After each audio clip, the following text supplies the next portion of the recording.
up, you guys? Thanks so much for clicking on the video. My name is Leah, and let's recap and review Real Housewives of New Jersey. This is season 13, episode 3. Not much really happened until the end when Joe decided to have an episode, but let's get into it. Right, y'all, so before we get into the review, we're gonna get a little spicy. So it seems like it's still gonna be beef with the Gorgas and Giudices till the end of time, because there was a video that was going around on my timeline of Joe Gorga and Joe Giudice embracing, actually hugging. And I'm not gonna lie, I was shocked because I thought that man could never come back into the US, but I guess he just can't be a permanent resident, I don't know, I was just surprised. So Joe had a nice caption underneath it. Well, Gia went underneath that post and decided to share her own thoughts. So I'm going to play the video and then I'm going to read the comment that she posted underneath it, and Joe's comment is real.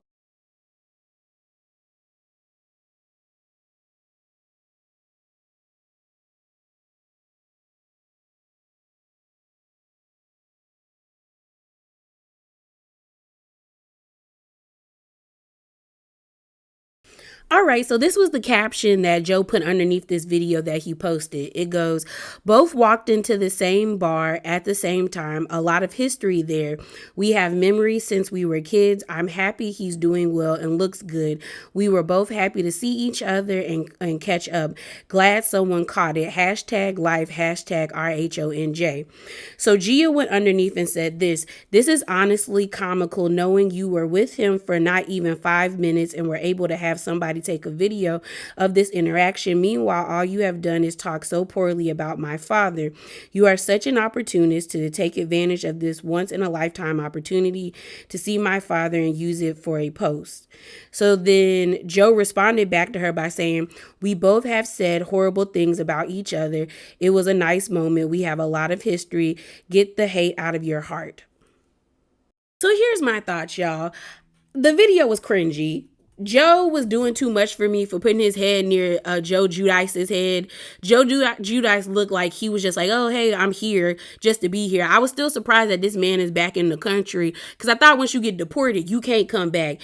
It did feel unauthentic. It felt very forced, and it was just kind of to do like a PR move or do a stunt. So I don't fault Gia for saying you're an opportunist. My dad was only there for 5 minutes and all of a sudden you want to take pictures with him and you said so many bad things about him. But I can also agree with Joe and being we've both said really messed up stuff about each other and we're moving forward because we're adults. The only thing I didn't agree with Joe was telling Gia to get the hate out of her heart when it's she's learned hatred from y'all. Real Housewives of New Jersey has been on for 13 seasons.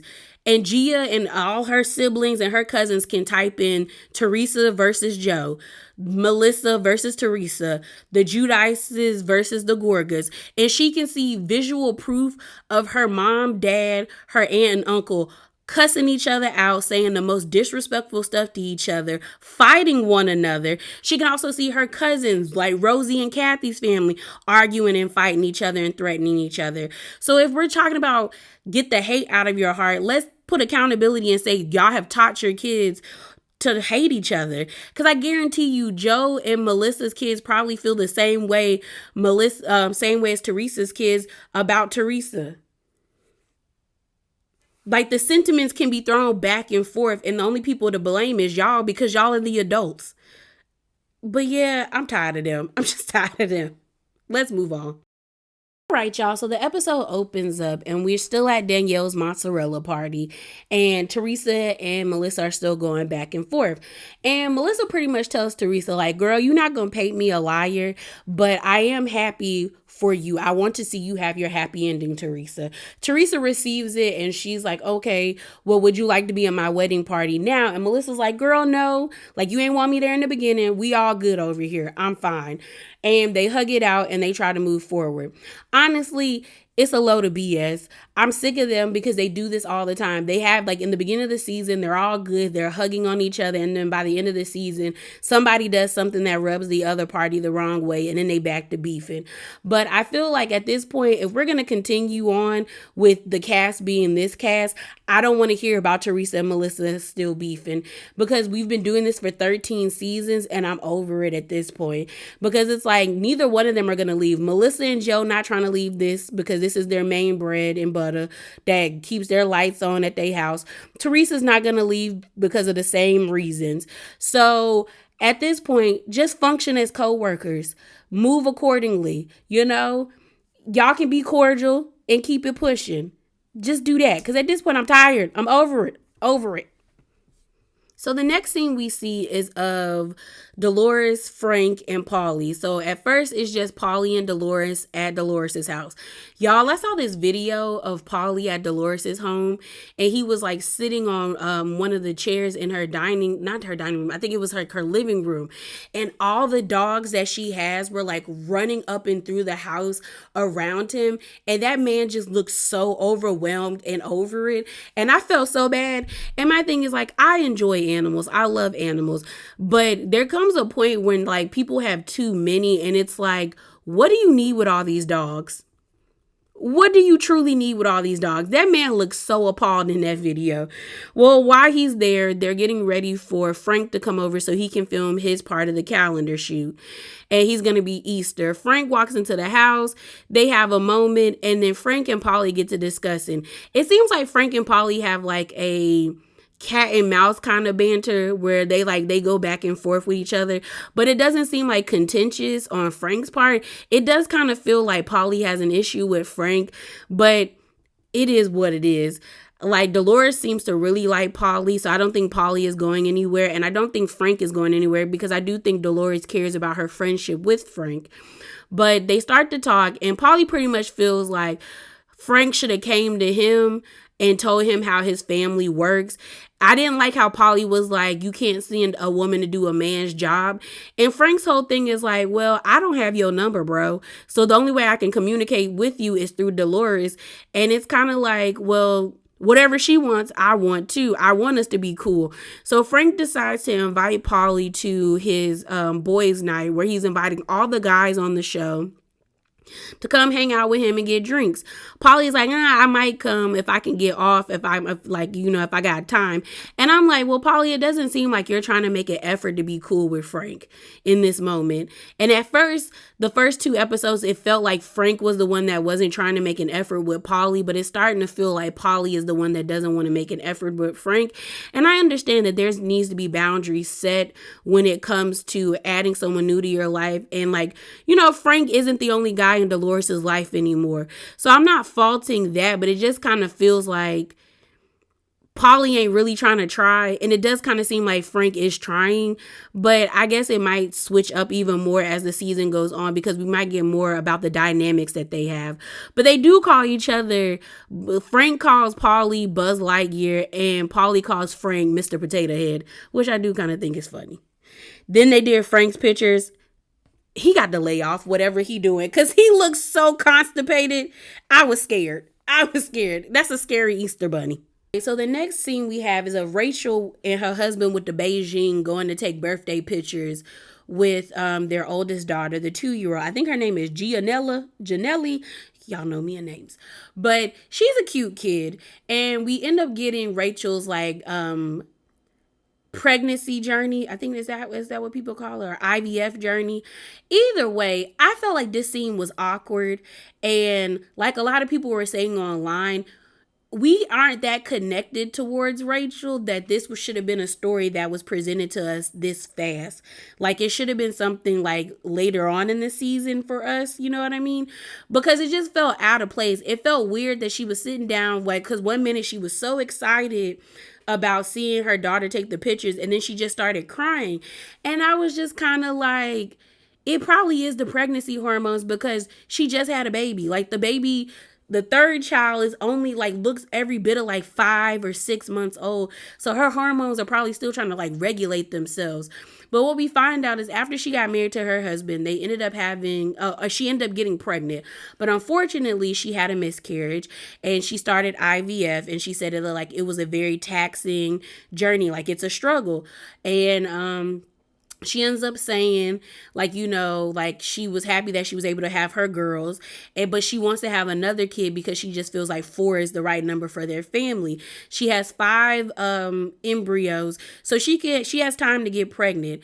But the husband is like, well, pause a minute, and she's crying on the floor. He helps her up, and they start talking, and he's like, we need to wait, like maybe like a year or so, or maybe a year or two. And she's like, no, we need to do this now. And I'm like, listen to your husband, ma'am, because if the roles were reversed, I and the wife or the woman was saying like, no, like I can't have another baby, like it was taxing on my body, I was tired, I would agree with the woman and be like, it's her body, like chill. And I agree with him being like, yo, we need to wait, because I'm like, that's a lot in and of itself. You got I think their child's like 13 or 14, about to enter high school. You have a 2-year-old, and then you have a new baby. Why would you want to introduce another new baby? Like, and it's also not healthy to be having kids back to back like that either. So I just feel like, girls, pump the brakes. Figure out how to work your family out right now and then move on to something else. But I was just like, why are you trying to get pregnant again, lady? Like, wait a minute. Just wait a minute. The next scene we have is of Jennifer and Bill together. And like I told y'all, I like Jennifer's kids, especially Olivia. She's funny. Olivia did some hair flip in the kitchen when they were talking about doing like chores and stuff like that. And the little brother behind her was like, don't ever do that again. I cackled. That little boy was like so annoyed with her. But they're talking about giving the kids chores and paying them $14 an hour. They get on the discussion about like what happened at the pool party and how Margaret told Jennifer she wasn't genuine and she wasn't self-reflective. And she asked Bill, like, do you think I'm not self-reflective or not genuine? And Bill pretty much in a roundabout way said yes and no. He was like, yes, there's times that you are, but no, like all of y'all bring out the worst in each other. And Jennifer's just like, bro, I just need you to like agree with me. Don't be a peacemaker. Don't try to validate other people's feelings. Validate mine. And I think what it boils down to is like, Jennifer is still probably reeling from the infidelity because she didn't deal with it. She just moved on from it because she really didn't have nowhere to go after having her kids. Like, she just had to move on from it. And I think now that it's out in the open, it's like she's now dealing with those hurt feelings and trying to get back to a place where she's cool with Bill. But I also think a lot of things are coming up for her where she does feel like Bill doesn't like stand up for her. And I believe Bill doesn't really do it. He does a poor job of really like defending his wife in front of the team, like the cast. Like, it would be like, I don't mind Bill checking Jennifer and being like, girl, no, you messed up. Like, I feel like your partner should challenge you.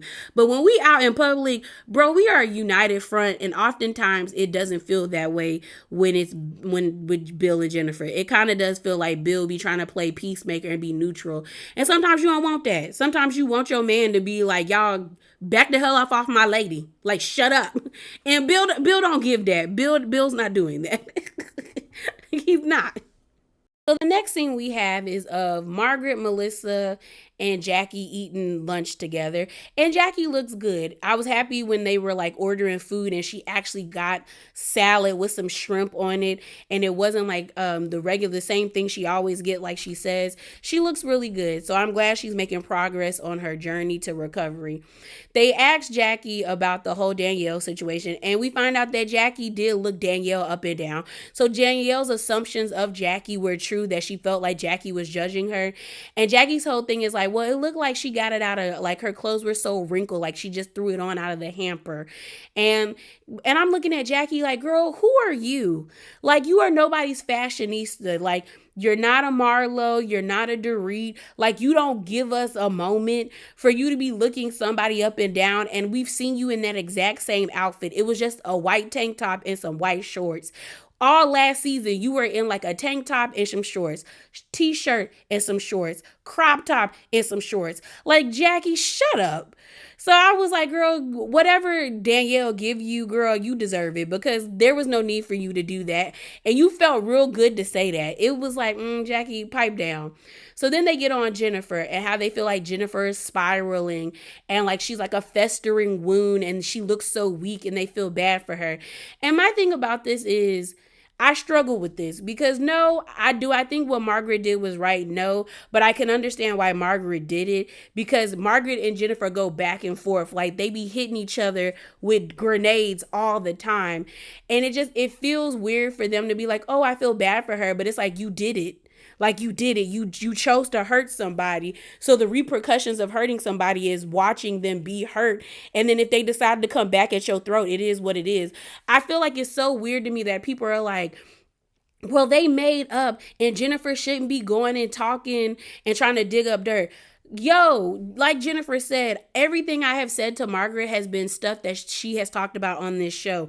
I never brung my husband having an affair to this show. So you throwing that in my face, that means all bets are off. We can bring anything that's off the show on this that doesn't premiere on the show now. So if I go and ask your ex-best friend what's up with Margaret, then I'm well within my right if I was Jennifer. I just think Jennifer is sloppy with it. But I just find it so weird that they're like, she's doing too much. Girl, I would be doing the most too because I'm going to get you back and I'm going to get you back even harder if I was Jennifer. But we move on. We then have this scene of Danielle and Melissa going to look at clothes so Melissa can put some of these clothes in her boutique. Because we find out that Danielle wants to have she has a children's line. She used words like classy and bougie and all this stuff. And when they showed the pictures of the outfits, it was giving Target chic with a hint of Walmart fashions. And nothing's wrong with a Walmart shopping spree or a Target shopping spree. But if you saying like bougie and chic, I'm thinking like triple digit outfits or stores. So I was just kind of like, yeah, girl, no. That's not what that's giving. But while they're there, Danielle starts to talk about how she's the sister in the situation with her sibling.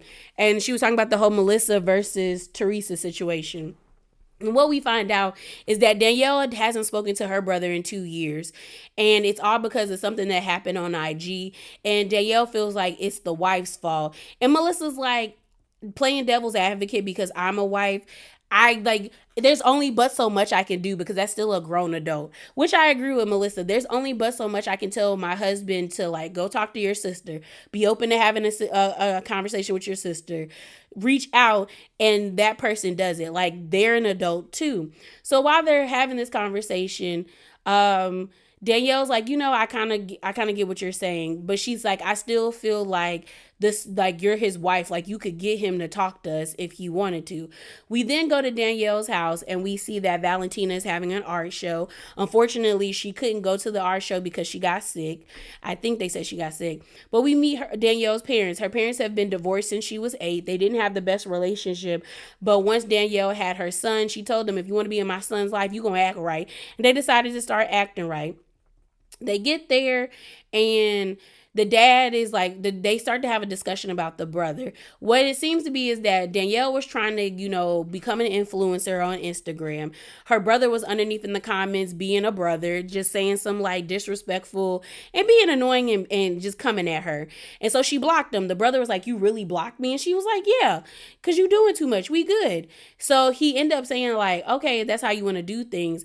I guess there was already tension between them because they stopped talking after him and his wife got married. And this Danielle, I guess, was kind of like being overbearing because she was like, she never had a sister, but she was excited. And she also was like, I'm not the sister that's not going to tell you what you're doing isn't wrong. And I guess she was like, that was too much for her. And so she texted her brother a message of like, okay, I see who I'm dealing with now. And he pretty much kicked them out the wedding and stopped talking to everybody except the dad. The dad ends up breaking down while at the house because he's like, I want my kids back together. Like, I want my kids to be a family. And it was sad to see him. He was saying how, like, in his mind, he has this tape of, like, when Danielle met the brother for the first time when they were kids, and it plays over and over in his head, and he just can't believe that they're not close anymore and that they haven't spoken in 2 years. But it's something in Jersey, or it's something about Real Housewives of New Jersey. There's a spirit over y'all, a spirit of division in y'all families. Because every once in a while, we get people that have messed up family relationships on this show. You had I don't even think Jackie talks to her sister. Her and her sister don't have a good relationship. Teresa and Joe and Teresa's mom, and with Kathy and them. And then you have now this with Danielle. And I think we had that situation with Dina and Caroline, even though they're not really sisters, they were like sister-in-laws. But it's just like it's so much that be going on in Jersey that's like y'all be really not messing with y'all siblings. Y'all got to get that together. All right, y'all. So the next scenes we're going to talk about is Melissa and her family being down at the shore. We see her mom and her sister coming to the shore to hang out with the family. And then we have Louie, Teresa, Gabriella, and Gia having a conversation about Melissa's podcast that she did with Joe. So down at the shore, we see Melissa and her mom and her sister come. They decide to they're eating out on the porch. They dismiss the kids because they don't want to talk about Teresa and Louie in front of the kids. Honestly, I'll give them credit for that, but I also feel like they're still young, except Antonia. I think Antonia's like 16. Yeah, because she can drive. But, Gabriella's 17 and Gia's 21. So I feel like these are conversations that they can have. But I understand, you don't want to involve your kids in grown folks' conversation, like people say. But whatever. We find out that Teresa is not inviting Melissa's mom or sister. They did not get a wedding invitation. And it pisses Joe off. He looks flabbergasted, like he didn't know this. So I feel like Melissa knew and she just wanted to shake up Joe.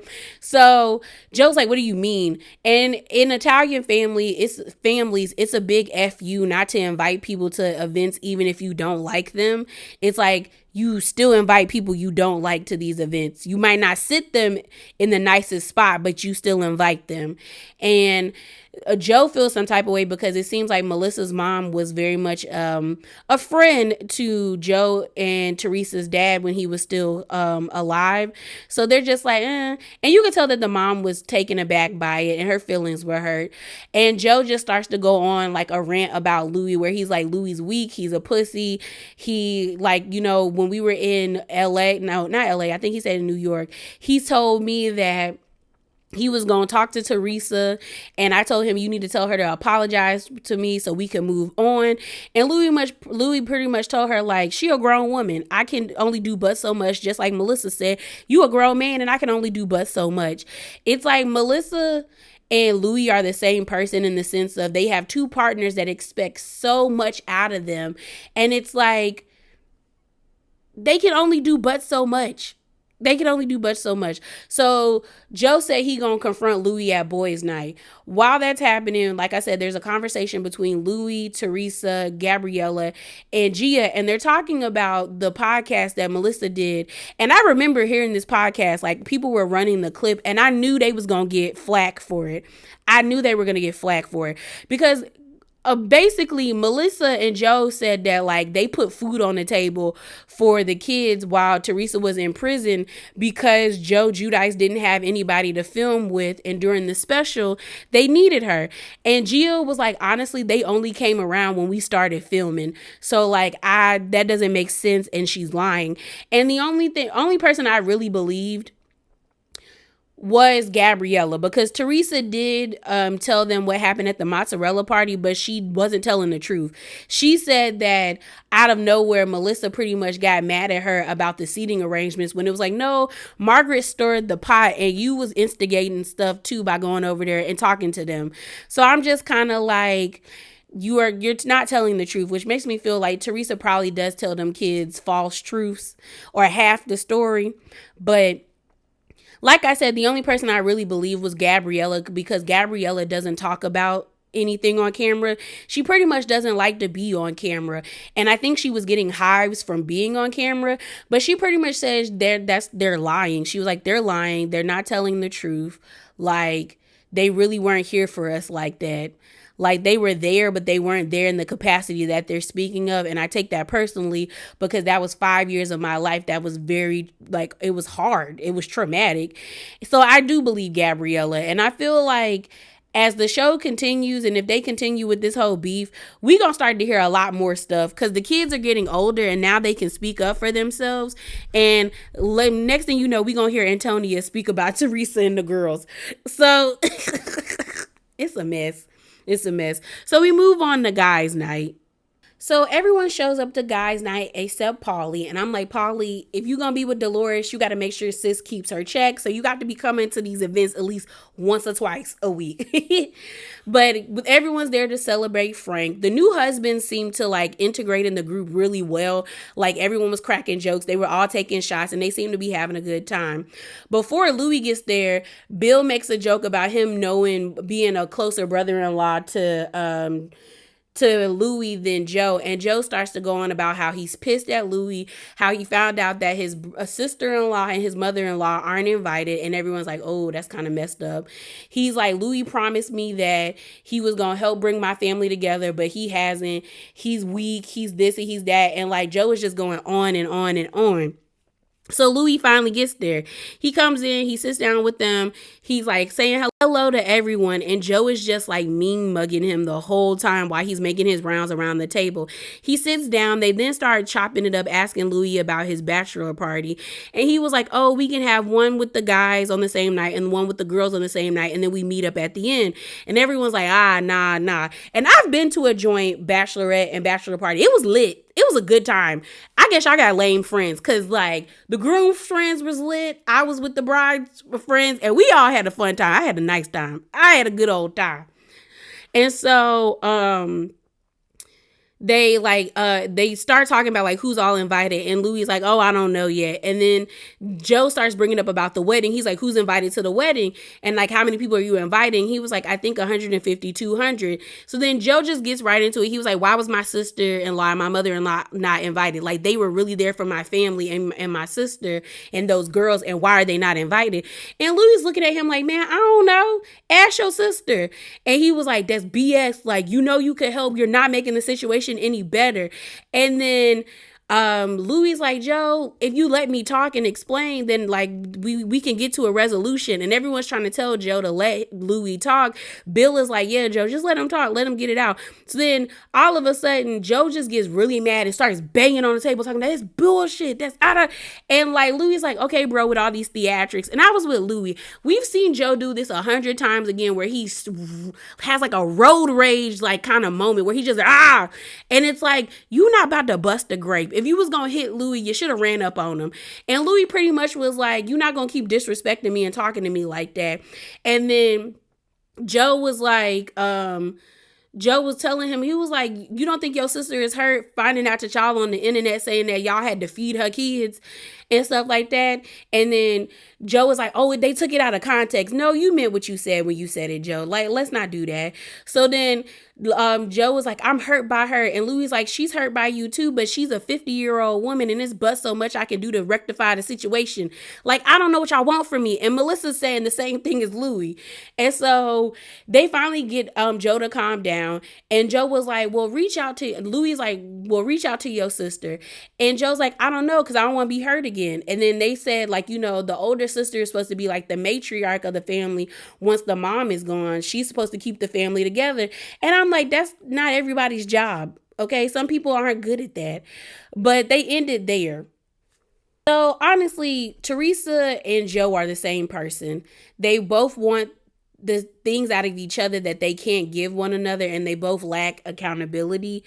I still got my good eye on Louis, but I'll give him a point for handling Joe because Joe was doing too much. Joe likes to puff out his chest, cuss everybody out, and then he gets mad or he gets frustrated when the person reciprocates the same energy, when it's like, it didn't need to be all of that, bro. It did not need to be all of that. Like, if you wanted to just say that you're hurt by your sister, just say that. Like, you look like a 2-year-old throwing a temper tantrum because you can't go get a Jolly Rancher or something. Like, you was wilding out for no reason. You too big for that. You way too big for that. But yeah, y'all, that is it. That is all. Remember to be bravely authentic and hop down in them comments below. Deuces.